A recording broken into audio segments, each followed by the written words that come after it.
Sacerdotus Hangouts, the broadcast that answers doubts about God, the Catholic Church, science, philosophy, and otherworldly topics all aired out.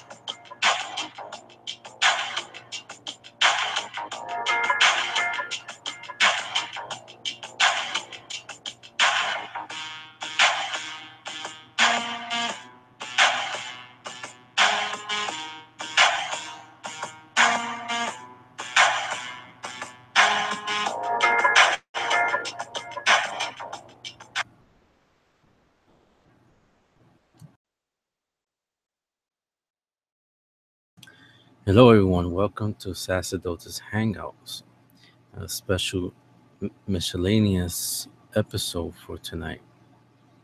And the reason why I call it miscellaneous is because it's been quite a while since I had a broadcast. There has been many things going on, which I'm going to briefly talk about. Many of you have been wondering why I haven't updated my page as much or have gone on Sacerdotus Radio, Sacerdotus Hangouts, or Catholic open mic or atheist open mic.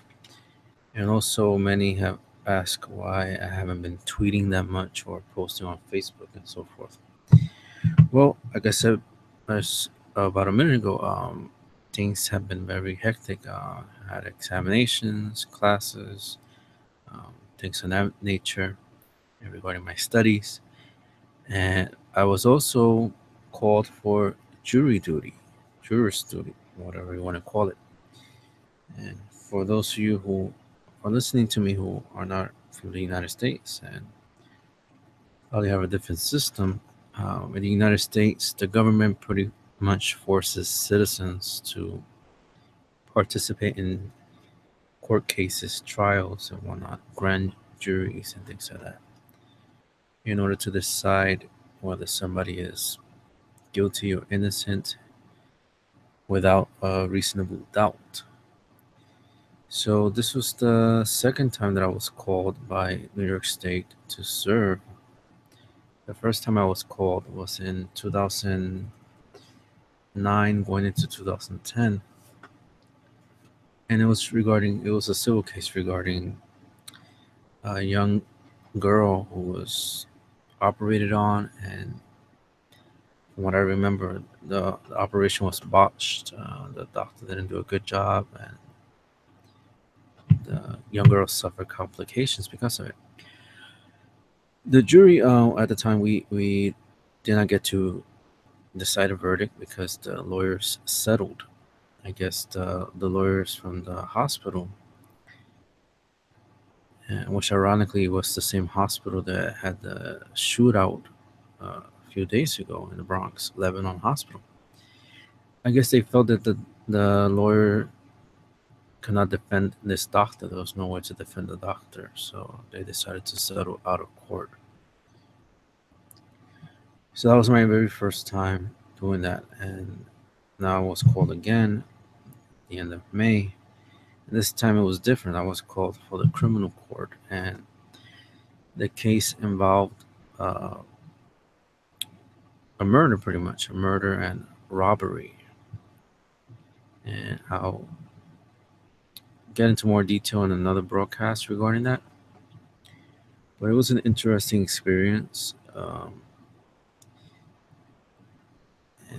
experience that put all of my training, all of my experience, all of my ideas and upbringing to the spotlight pretty much. I had to really think things through, and to the point that I annoyed the other jurors. And the reason I say that is because they were getting very agitated. Obviously, they wanted to go home, which is unfortunate because jury duty, I know, it's a hassle going every day and being pretty much interrogated, whether you're objective or not, to decide the fate of somebody in a case and not impose your bias on the trial or the case. Just judge based on the evidence and whatever inferences the lawyers place on the evidence, and just weigh it out until you find without a reasonable doubt that somebody is innocent or guilty.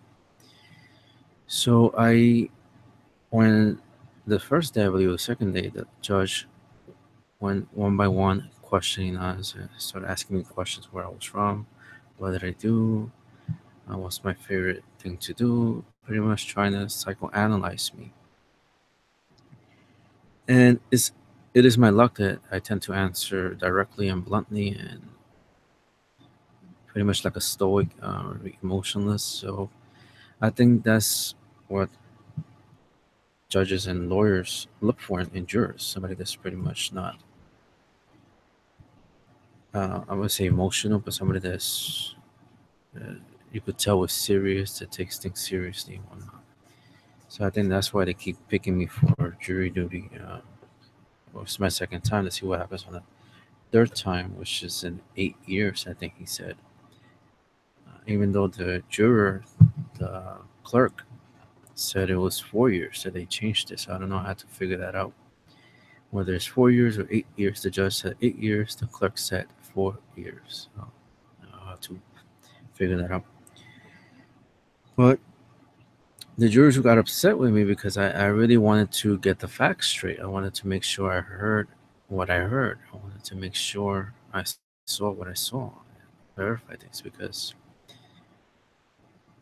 they may have wanted to get out of there quickly and get back to their lives, but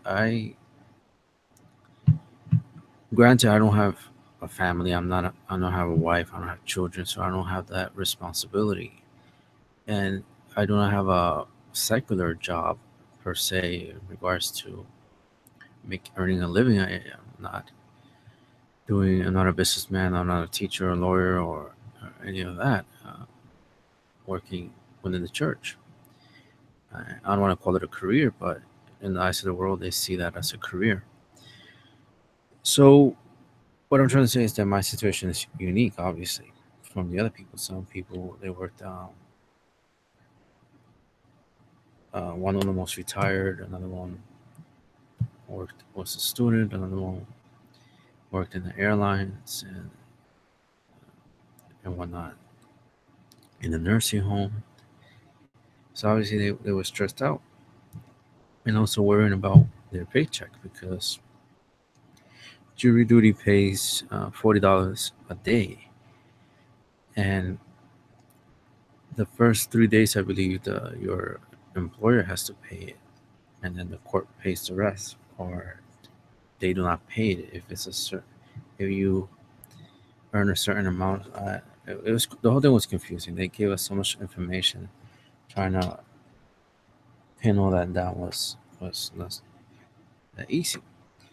But anyway, some jurors were complaining, saying it's not fair, and they want to get their full salary.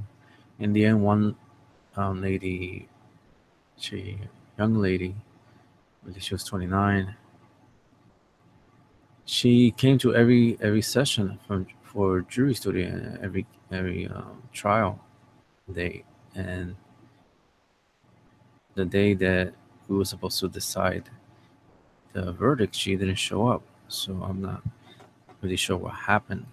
But she was one that was complaining about the salary, and she wanted to get paid and whatnot. So obviously that's a big concern. They want to get their money. They're losing out on their job, their life, and so forth. Whereas for me, it's different. I mean, I'm busy, but I'm not busy in the way they are. So for me, it's not really that much of a big deal to be called to attend a trial and judge something because obviously, when in the church, I pretty much do that every day, in regards to morality, trying to figure out what's right and wrong in myself and also in others, and trying to counsel others whenever they come to me for advice. So per se, uh, the idea of a juror is constantly within my position in the church. So it's not something that's difficult for me to do. And also, I'm lucky to have the background of science and philosophy, which trained me to be objective. When I worked in campuses and ran experiments and this and that, I had to be objective. I had to prove myself wrong. I had to let the evidence speak. I had to test the results, make sure that it was really what it was supposed to be, that it was there was no error or not. And I had to be objective. I could not put experimental bias on my work, on my research. I had to let it speak for itself and make sure that it's as clean as possible, no interference and whatnot. So thank God I had that experience from scientific academic background, being objective. So it's just I think another reason why the judge liked me and the prosecutor and the defense, and they decided to choose me. I was juror number 11, and they switched me to number 12. So that was my role. I was an official juror, and again, the case was involving a murder that took place in the Bronx in 2014, and it was just a horrific thing. They brought in the child of the defendant, and some of the jurors just started crying just at the sight of the child because the child was actually present when the assault took place that led to the death of this man. So the father had his son next to him as he was attacking this person, and eventually, which led to his death. So many of the jurors got emotional. They started crying. I did not get emotional because it's very difficult for me to get emotional. And obviously, I know that lawyers love to play games. They love to play tricks. So bringing in the child was pretty much an emotional card to try to stir the emotions of the jurors. But that did not faze me. And I know this because he was constantly looking at me, and the prosecutor was constantly looking at me, checking out, and I just had this resting face, a serious blank face like Spock or a robot. I was not smiling. I was not emotional because I was just there to pay attention to the facts, and because I wanted to get it right. I didn't want to make a mistake. So the day of deliberation, I was pretty much quote unquote the troublemaker. I was questioning, playing devil's advocate. I was asking questions and trying to make the jurors think differently about things and whatnot. Two guys there, Dominican guys, young guys, they were getting upset and were making facetious comments and whatnot. But it didn't faze me because they're young, immature. Obviously, they do not have the experience or the education I have, which allows me to work under pressure and analyze things objectively. So I pretty much, bear with that, bore with that, and the other people there as well, the older people who were snickering and rolling their eyes because they saw that these two gentlemen were being immature. And there was another guy who was just he was not thinking rationally, and another lady, a Jamaican lady, was they were not thinking rationally. One of the charges was theft, and the judge specifically described theft under the law in New York State of forcibly taking somebody else's possession. And these people immediately wanted to say guilty for that charge for this person who was on trial. And in the videos we saw, the evidence we saw, I saw no proof that this guy took the possession of the deceased. It was just not present.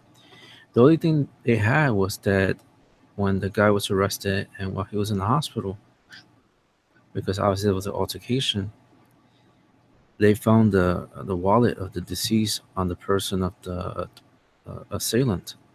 So somehow they say he stole it. Well, I mean, that does not logically follow. Just because somebody has possession of somebody else's possession does not mean they stole it. Obviously, if you give me something that belongs to you and I have it with me, and so for some reason something happens to you, you die or not, and the police comes to me and questions me and they find the thing on me, that does not mean that I stole it because obviously you gave it to me.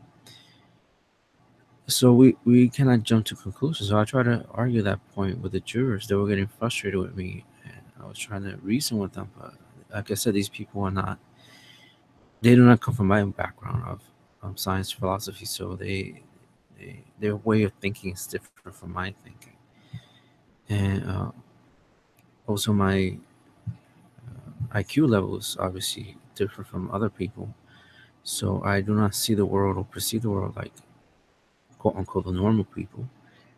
I see it logically, mathematically, and whatnot.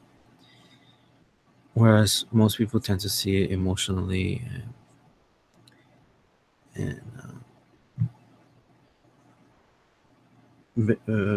based on bias, how they experience life on their own, they try to apply it to the rest of reality. My brain does not function that way. I just see things logically. I do not apply my own experiences to it or my own understandings to the world or whatnot, which obviously can frustrate people. You can see on Twitter or Facebook, I tend to frustrate a lot of people. They get annoyed with me. They think I'm trolling. I'm not trolling. That's just the way my brain works. I just process things rationally, logically, uh, and, and I do not impose on my perception my previous experiences or heuristics and try to create a whole interpretation based on my heuristics and whatnot. So that was pretty much it. We eventually decided that the defendant was guilty of second degree murder, I should say. And on the charge of theft, we decided not guilty because, again, it was just, there was no evidence. Just because he had a stolen wallet does not mean that he actually stole it. So until I saw a video of the defendant actually grabbing the possession of the deceased, and I would have said otherwise, but I was not convinced that there was any theft that took place, especially considering the relationship the two people had, how they knew each other. The deceased, we were told, actually lived with the assailant for 3 years, I believe. So anything could have happened within that time frame. The possession could have been left in an apartment, or it could have been used to barter or something. So to assume that the defendant stole it was just stretching it a bit. So I pretty much annoyed fellow New Yorkers, Bronxites, with jury duty, but it was an interesting experience. And um, anybody out there who's called for service, I mean, I recommend that you try your best, go for it. Don't try to avoid it because uh, it's a really powerful position to put yourself that you're put in. You actually are taking an active role in the legal system and your fellow citizens. So, and you can make or break something in regards to a case. You could set a precedent. Many people want to do something for society, for the community. Or if you put in a position to decide the guilt or innocence of somebody that's affecting your community, you're pretty much affecting a good change, depending on your choice. And especially nowadays with incidents with police shooting minorities, if you're upset that you believe that things are going bad with law enforcement and whatnot, well, you will have opportunity to affect some change if you were put on the jurors um, bench, and you could decide the fate of any of these scenarios. And obviously, you should be objective. You should not judge a police officer just because he or she's a police officer. Obviously, a lot of things come into play. You have to look at the facts. You have to look at the evidence, and that's what I tried to do during this case. And so that's that. And So that's I was busy with that, and like I said, there was studies and things like that, work and ministerial things. So it's been very difficult to really blog and whatnot. And also, we were ordered by the judge not to post anything online or speak about the case or do research or visit the area or whatnot. So when it comes to the law and rules, I try my best to follow them and obey them. The church teaches that all authority comes from God. And we have to respect it. So I try my best to follow the law, respect the law, and even though the judge is a judge, he's a man like everybody else. If you cut him, he bleeds red. Um, he will die eventually, like every one of us. He was given this position to preside, to represent the law. So I respect that to the point that the law is rational and moral, of course. When it comes to abortion, things like that, obviously we'll disobey any laws regarding that because obviously the conscience trumps any legislation, especially when it involves human life and dignity. So that was that, and another thing is that pretty much having trouble trying to raise some funds. I'm trying to raise at least $17,000 to continue this ministry, the Sacerdotus. And again, just a brief history. I used to be called Sacerdotus by a bishop I worked for a couple years ago, and Sacerdotus is like a minor order priest or seminarian. The title was used years ago, and Solana's case was a famous one that was called Sacerdotus. Who it was like a title of somebody who helps in the church who's not a priest yet.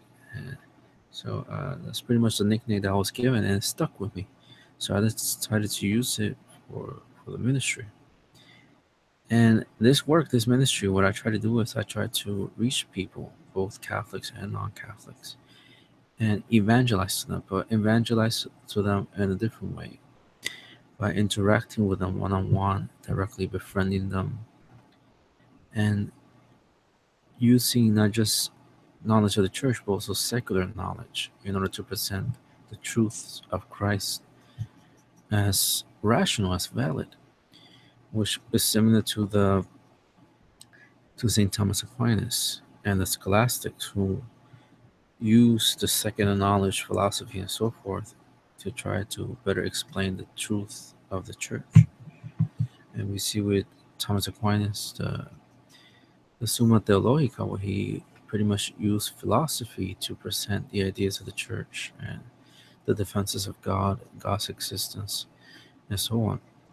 He did not just quote scripture and then left it at that. He used his knowledge of philosophy and of the Greeks, the classics, the Greeks, and presented his arguments and his case for the existence of God and for the defense of the other teachings of the church and morality and so forth. So that's what sacerdotes is pretty much about. It's just ministry of evangelization, presenting the truth, apologetics, defending the faith, not just quoting the catechism or scripture or not, but to incorporate also secular knowledge. So you read my posts on my site. When it comes to the Eucharist, I mention physics and things that apologists normally or never mention because obviously there's not that many apologists out there who have a field background in physics, biology, and things like that. So it makes it more interesting, especially for atheists and others, to really try to make an attempt to understand the teachings of the church, the Eucharist, and things like that. When you incorporate secular knowledge into it, to so they're able to understand it. So my plan, I'm hoping, is that to raise this money and I'm able to get the equipment necessary to make it even more professional, get more microphones so that I can have guests present and they have their own microphone to speak through, and also have a mixer and things like that to make sure the audio quality is professional, great, and And that's pretty much it in that regard, the setup of a studio podcast. And also to some funds to be able to purchase books and peer-reviewed journals and this and that, which I need to do research so that I could present better information to you on blogs and books and so forth. And also to get this to become a nonprofit, which takes time. I had to hire a lawyer, and the lawyer has to do the paperwork and all of that, and clear it with the IRS and things like that. So that takes a lot of money and a lot of time to do in order to get the ministry into that level of nonprofit, so that when people do donate, they're able to get at least a portion of it, or their donations will be tax exempt. And also to other legal things, trademarking, copyright, and things like that, just to avoid any conflicts or anything else out there. Make sure that the rights are owned directly to the ministry, and nobody can use it unless the material, unless they ask for permission in writing and permission is granted, etc., etc. So all those legal things, it takes time and a lot of money to do.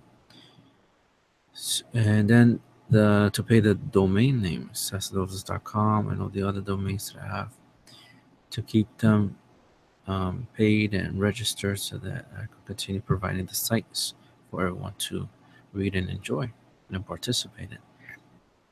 So that's pretty much why I'm trying to raise this amount of money, and unfortunately, not much is coming in as much as I hope. I'm hoping this changes soon. So what I decided to do was I decided to cut back on some things in order to give time to do other things, to restructure and things like that. Because obviously, yesterday's gospel was about welcoming the prophet and things like that. And if a prophet comes to you, offer the prophet a cold glass of water, you get a reward and and whatnot. So the way I see it is that if I'm offering you this knowledge free of charge, obviously to get my degrees was not cheap. It was not free. It has money was involved. I had to pay college, the university, tuition, and so forth.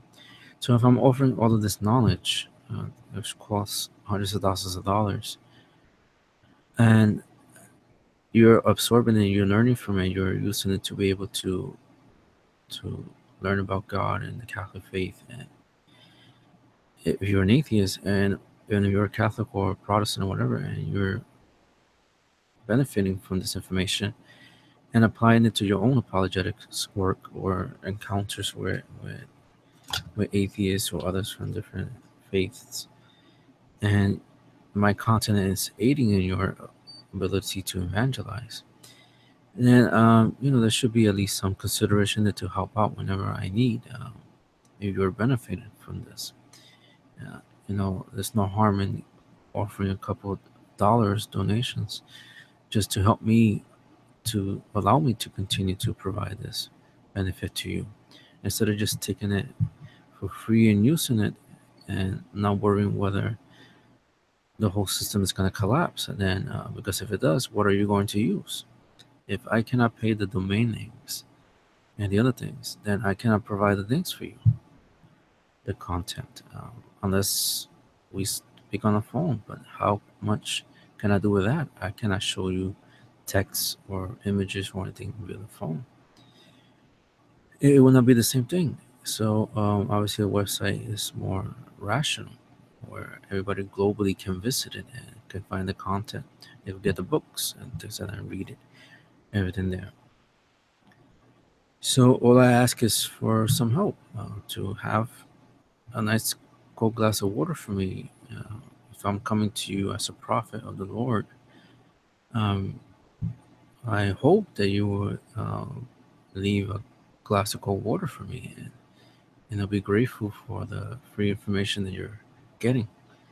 And if it's benefiting you in any way for your personal knowledge or growth, or for your ability to evangelize and do apologetic to others, then at least help me, continuing by donating so that I can continue providing it to you and expand it, provide even more, do even more, reach even more people. To me, it's a win situation. You're not losing anything by it. Fortunately, Sacerdotus Radio, I had to put it on hold for now because Block Talk Radio, which is the platform I'm using for the radio podcast, they changed the system. Before they had a free subscription, which I use, and they gave you 30 minutes to broadcast, and you could do it live via the phone, or you could pre-record it and upload it and then play it on the scheduled time and day. Well, they changed it now. The free subscription, once you reach 100 episodes, they block you from making new episodes. So you're either forced to get a paying subscription in order to have unlimited episodes, or you have to delete episodes you already did, and which is defeats the purpose, because if I delete the 100 I already did, then all that knowledge will be gone. And then once I do another 100, then I have to erase those. So it's really not going to help anybody. So I had to put it on hold. I'm hoping somebody out there will be able to sponsor and help me pay the monthly fee or the paying subscription so that I could restart Sacerdotus Radio again. And this time I have 2 hours to speak to you. And I could invite people to interviews online or as a guest. I could play certain clips or music because I will have more time to organize a really interesting show. And I could take live phone calls. I could answer questions from people, address their comments, and things like that. So this, of course, costs money. This is the world we lived in. I wish it was not that way. I mean, I'm not a communist, but I understand we have to have some kind of a monetary system so that we do not kill each other. But unfortunately, not everything in this world is free. So, and like I said before, when I was speaking about jury duty, my position in life is not one that generates a lot of funds. Obviously, I'm not a doctor, I'm not a lawyer, or not like the other jurors. So my position, I'm dependent on the stipend, obviously. So all I ask is for you, the listener, to help me out. Just donate. You could become a regular patron. That would be great. You could donate 20, 50, 100 or more every month or every other month. That should pretty much help me a lot. And you will see the effects of your donation immediately, because I'm one that does not like to stagnate. So I like to move quickly and things, especially when I have plans. I like to do them quickly. I do not like to be held back. So obviously your funds will not be misappropriated, and you will see that. And the cool thing, if you want to use that word, about Sacerdotus, the ministry, is that you are part of it as well. So you want to contribute to the site, you could put your own articles. You want to contribute to the podcast, to the radio podcast, to Sacerdotus Hangouts, and so forth, then you're most welcome to do so. I invite atheists and people to come on all the time, which is a stark difference from other apologists who just make their content, sell it. They go on radio, and whatnot. They take coached questions, and that's it. They never really interact with the real people, with the sheep. They do not get the scent of the sheep on them, like Pope Francis. And this is not an attack on them. They do great work. But I feel that we have to really reach the people one-on-one. That's the best way, instead of having everything look like a Hollywood professional thing. I believe in something realistic, actually going to the people, talking to them, hearing their questions, their doubts and whatnot, and addressing them using the teachings of the faith, scripture, and secular knowledge, like I said before. And it works a lot. I have gotten many emails and messages from people saying that they went to the priest and asked them questions about this in the church, and the priest pretty much gave a Mickey Mouse answer. It's the mystery of faith.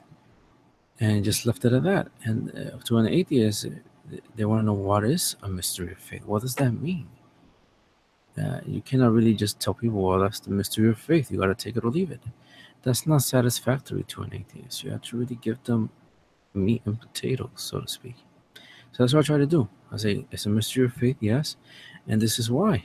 And I start explaining, go into the nitty gritty. I use philosophy, I use science when appropriate, and so forth. And to the atheists, they go, wow, it makes sense. And to other people, and to other Catholics, their faith grows because they are getting the catechism, the teachings of the church, in a more abundant way, in a way that speaks to them, that allows them to be more knowledgeable and not look like some religious fanatic or somebody who's brainwashed by teachings of a religion, indoctrinated. They actually can present the doctrines as rational to people using secular knowledge. So it's a win-win situation. So all I ask is for people to donate and help whatever they can. I'm going to briefly speak on different things that are going on in the church.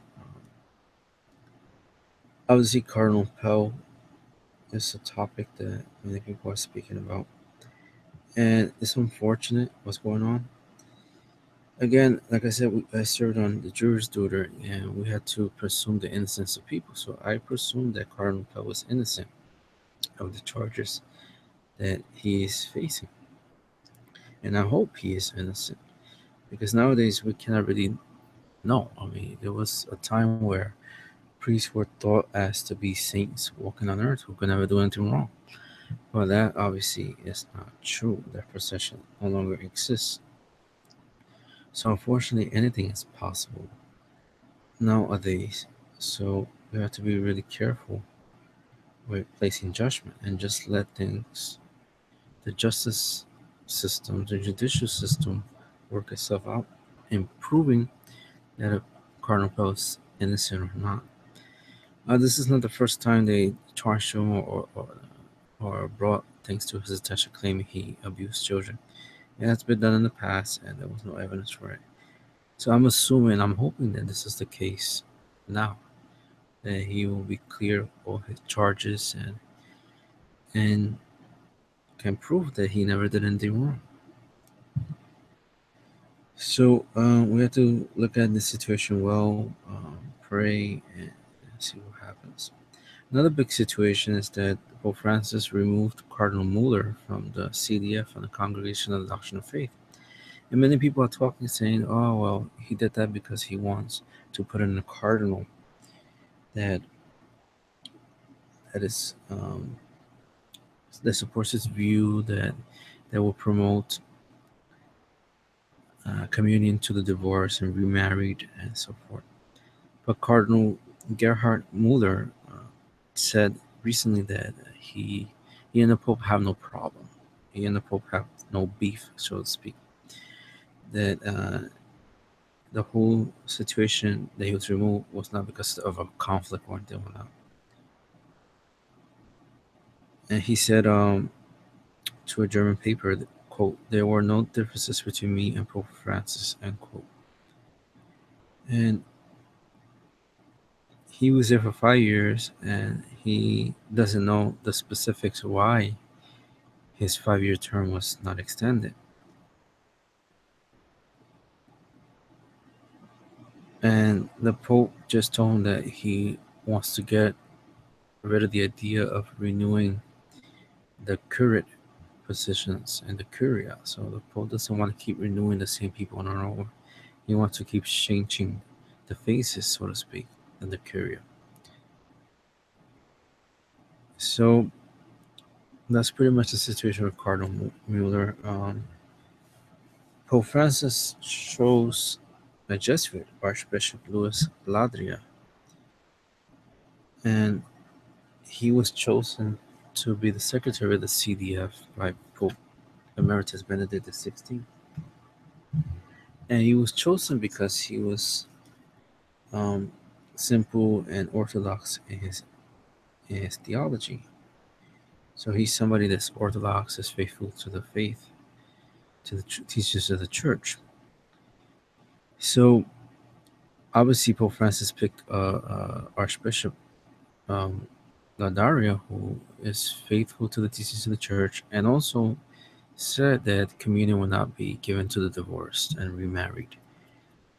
So this whole gossip thing that some people are spreading around, there, especially in the Catholic blogosphere, that the Pope got rid of Cardinal Mueller because he wants to put in a liberal or progressive who's going to change everything and destroy the church. It's just paranoia. Just people that love to gossip and have nothing else better to do than to create these sensational stories or drama and whatnot. I mean, they should take that time to pray for the Cardinal, the Archbishop, and Pope Francis instead of coming up with all these crazy conspiracy theories.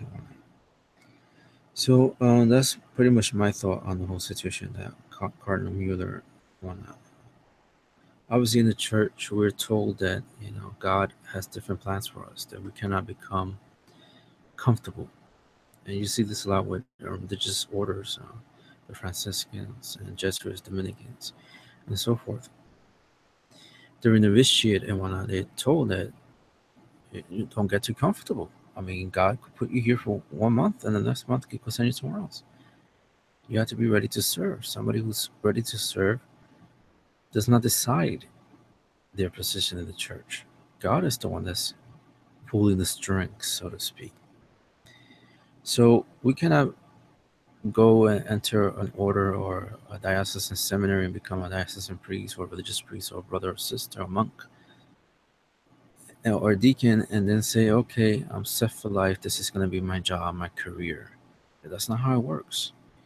And I mentioned that in the beginning of the broadcast that I do not see the religious life or priesthood as a career or job that we have to do a 9 to 5 that we have to fulfill every day. That's not what it is. This is a life, a lifestyle, a way of life that blows the sail whatever he wants to.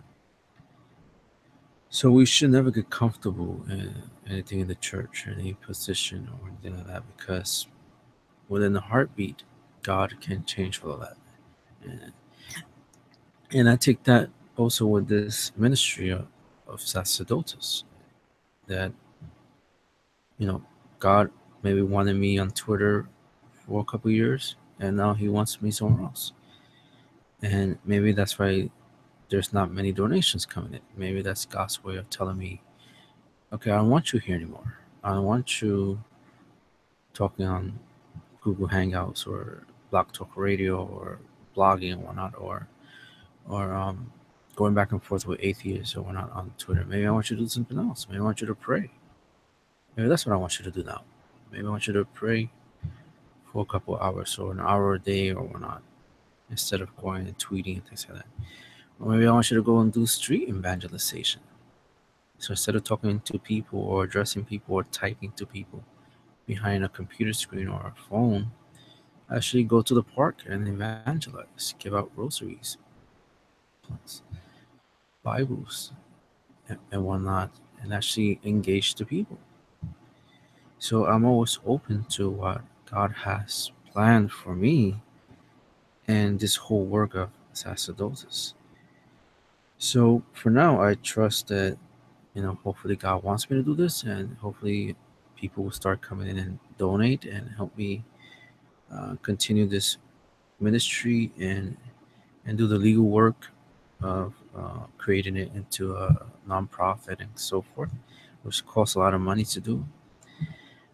Or maybe God says, okay, you did enough. From 2008, 2009 to 2017 or 18, that's what I wanted you to do. To go on Twitter for those years, Facebook, and on social media, and evangelize for those years. Now I want you to do something else. So I'm open to whatever the Spirit wants me to do. And another thing I wanted to speak to you about briefly was the case regarding a little baby in the United Kingdom, Charlie Gard. And of course, this baby has a condition, a genetic condition which the mitochondria is unstable, it dissolves, it breaks apart, and this causes malfunction within the body, obviously. And the mitochondria is an organelle within the cell. It has its functions of transporting waste and nutrients and regulating cells. So obviously, the mitochondria is not functioning, then it's going to cause a chain reaction throughout the body. So this poor baby is suffering this genetic illness. It's not his fault. It's not his parents' fault. It's just nature. Sometimes nature makes mistakes when in regards to genetics and so forth. So they're trying to keep this child alive on machines and whatnot, and they went to court. The hospital wants to take the child away. It's almost like the situation with Terry Schiavo a couple years ago, where the husband wanted to remove the feeding tube uh, and whatnot. Well, with this baby, the hospital wants to remove the treatment, which will eventually lead to the child um, dying. So obviously, the parent does not want that. I don't think any parent wants that. So they fought the court. They went to court, but the court decided with the hospital and said that the machines had to be taken off the child. So everybody's upset. They're calling this socialized medicine, controlling um, the lives of families, of taking away the parental rights of families, of parents, and so forth. So everybody's crying, outcrying, and upset. And the whole situation is sad. Uh, the Vatican issued a statement a couple days ago, and I'm trying to look for somebody's quote from it. I'm looking at my cell phone here.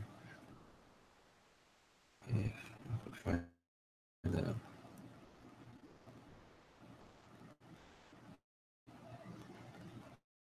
the statement.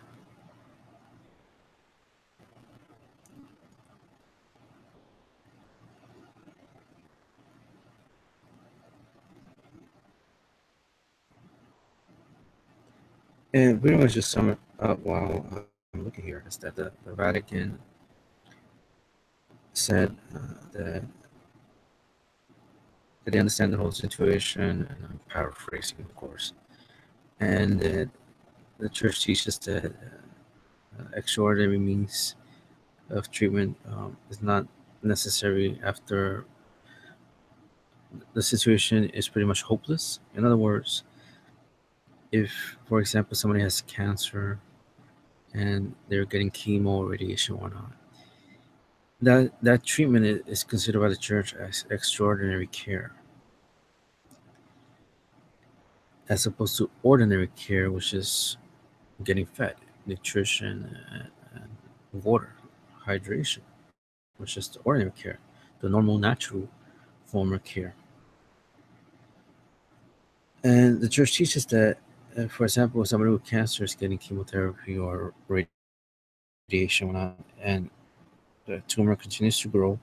They sap over radiation. They put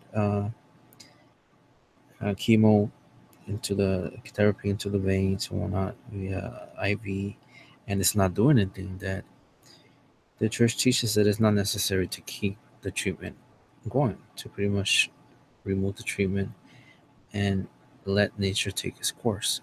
Of course, without starving the person or killing them via dehydration. So that's what the church says. You could take away the external or the extraordinary care, the medicine, radiation, the treatment, but you cannot take away the normal, ordinary care, which is nutrition, water, and, and so forth. So that's what the church teaches. So the Vatican pretty much issued that statement regarding the young child, Charlie Gard. And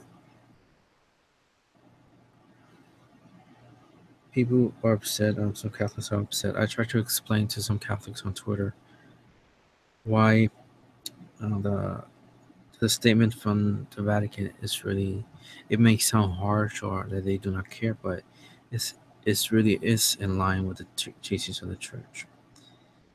And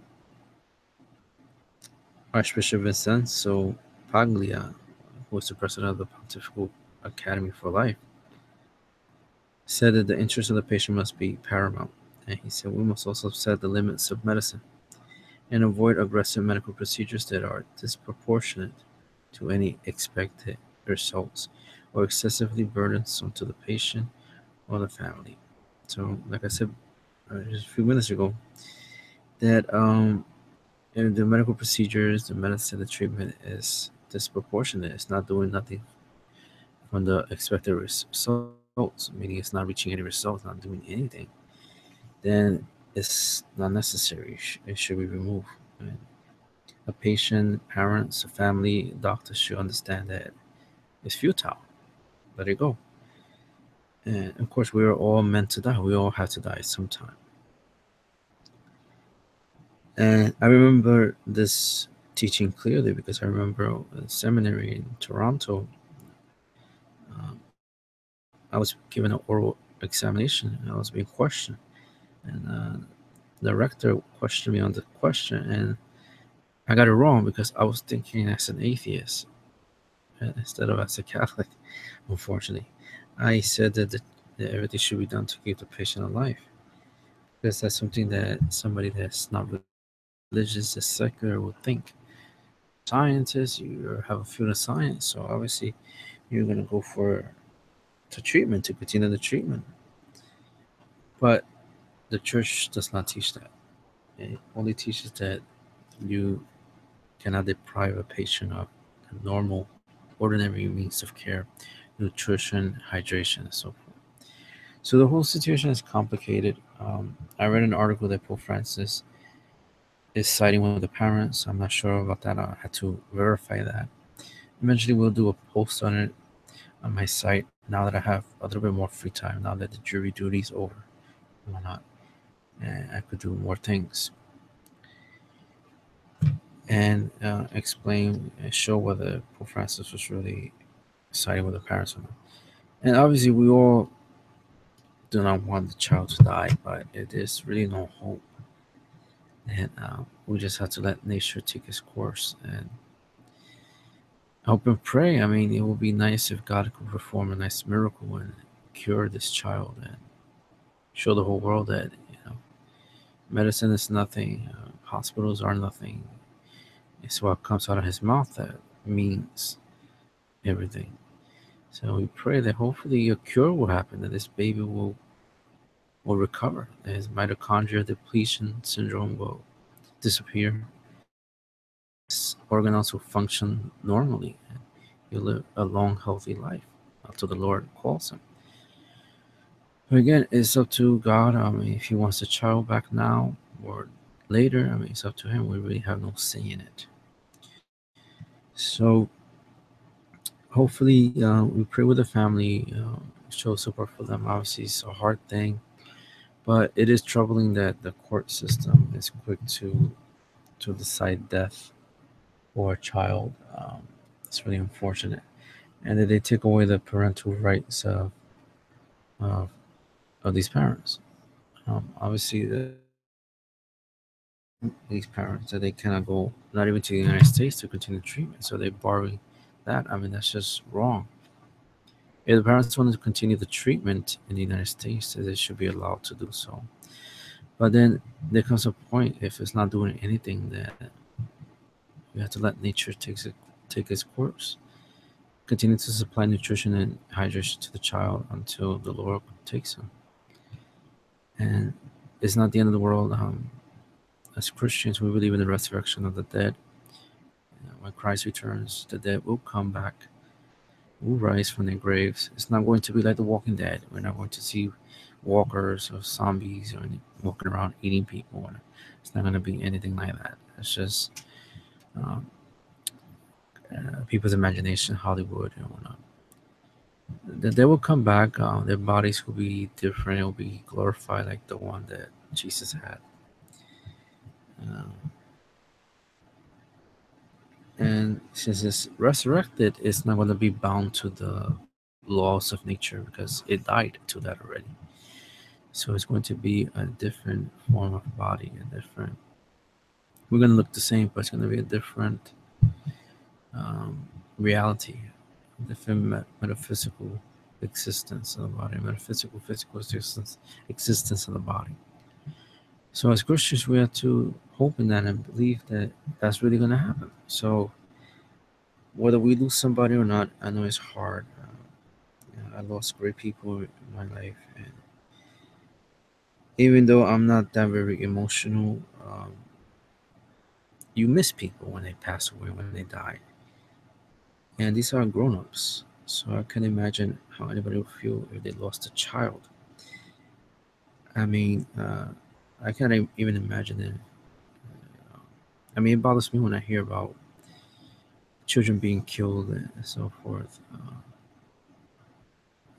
Recently in New York City, I heard about a father, teenage father, beat up his daughter and she died. I mean, those things they hurt a lot, even though I do not know this child. And it's just to the fact that the child is innocent, and um, I can honestly say that I enjoyed my childhood. I had a lot of fun as a child. I mean, I remember things like it was yesterday, and that became more apparent to me when my nephew went to school, to the same school I went to, elementary school. And when he was in kindergarten, he was in the same classroom I was. And I remember when he had a ceremony, it was his birthday, and it was celebrating something. And I happened to be in New York at the time. And I stepped into the school, and it was like I stepped into time, and I saw myself as a kid in the school again. Even the school slightly changed aesthetically. And especially when I entered the classroom, where I was there with my kindergarten teacher, it's like I saw myself again there. See, like if I saw ghosts of my class or myself there, like a video playing, and it was just a surreal experience. And it just made me feel good inside, as I remember those good times in kindergarten and so forth. So I believe a child should be able to enjoy life and have fun, and to learn that a child was beaten up or killed. I mean, that just hurts a lot because they do not deserve that. They should be playing around, having fun, playing with blocks and water guns and water balloons and video games and board games and reading books and things like that, and running around just doing silly things. A child should be able to do that. Should not be deprived of that. So to hear a child being beaten up, killed, tortured, shot, I mean, that's just it hurts. It hurts a lot. So I mean, I'm hoping this world changes pretty much. Things get better. So with the case with Charlie Gard, I'm hoping all things work out, and that hopefully a miracle can happen. We have to pray that a miracle happens and this child is cured, healed of this illness.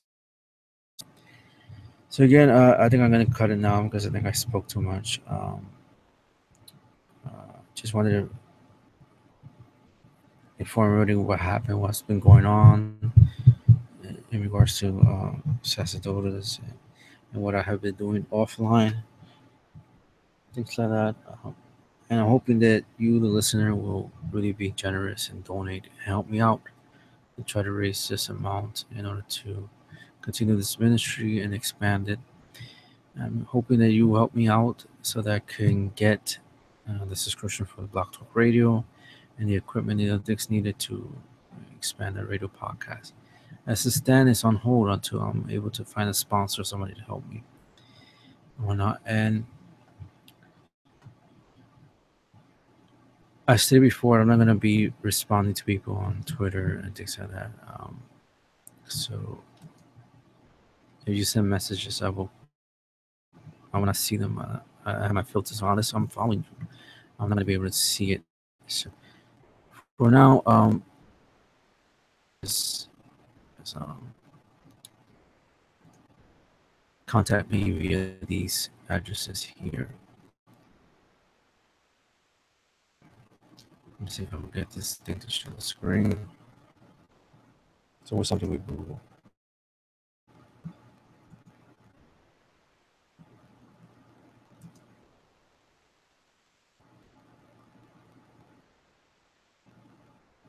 Okay, I think let's see, let's enter everybody. So here, this is a tree that I have pinned, and I'm going to try to make this graphic bigger. And this is pretty much where you can contact me. If you have a question or a comment or whatever, just send me a message or email at contact@sacerdotus.com. If you want to advertise on my sites, and I'm going to have other sites coming soon, you want to advertise the sites or post on media, and what I mean by media is like Sacerdotus Hangouts, this broadcast right now. You want to advertise on it now. I'll read some blurb for you or present a graphic or something briefly to advertise your site, your content, your product, whatever. Or you want to do it, have a post it on my websites. You could contact me at advertisements@sacerdotus.com. Or if you're from Canada, advertisements, depending on how you pronounce the word. Advertisements or advertisements at sacerdotus.com.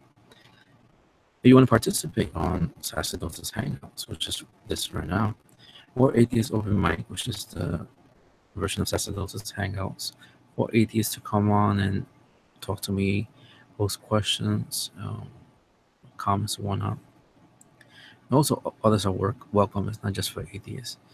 Or you want to go to the Catholic version, the Catholic Open Mic, or you just want to send a question or comment that you want me to mention on Sacerdotus Hangouts, then just send an email to sacerdotushangouts@sacerdotus.com.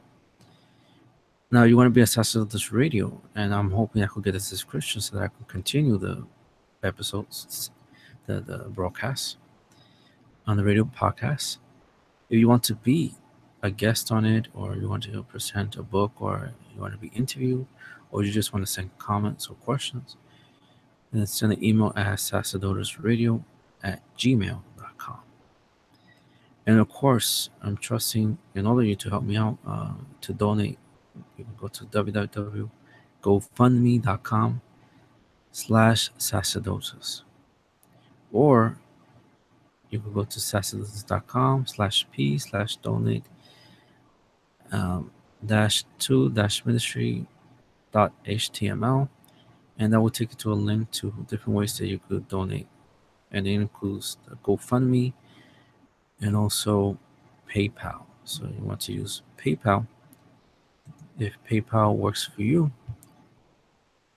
then by all means you could use that as well and donate there on PayPal if you already have an account, or you just want to contribute to the fundraiser on GoFundMe, you can also donate there. So I really need your help out there. Please donate. If you could donate regularly, monthly, bi-monthly, whatnot, that would really help a lot. And you will get perks for that. I'll mention you online. I'll mention you on my sites. I'll mention you on my books. And eventually, when things get better financially, I will eventually send gifts to people who donate. So you get either free book or a rosary or something to the like, and hopefully that will make you feel good that you're doing something positive, that you're rewarded for helping out. So thank you for listening. God bless. Mary Keep. Have a happy 4th of July to everyone listening. I like to pray for our nation. I like to pray for the world, and I also to pray for religious freedom and liberty. God bless, and Mary Keep. And God bless the United States of America, and God bless all of the nations of the world. All nations belong to God.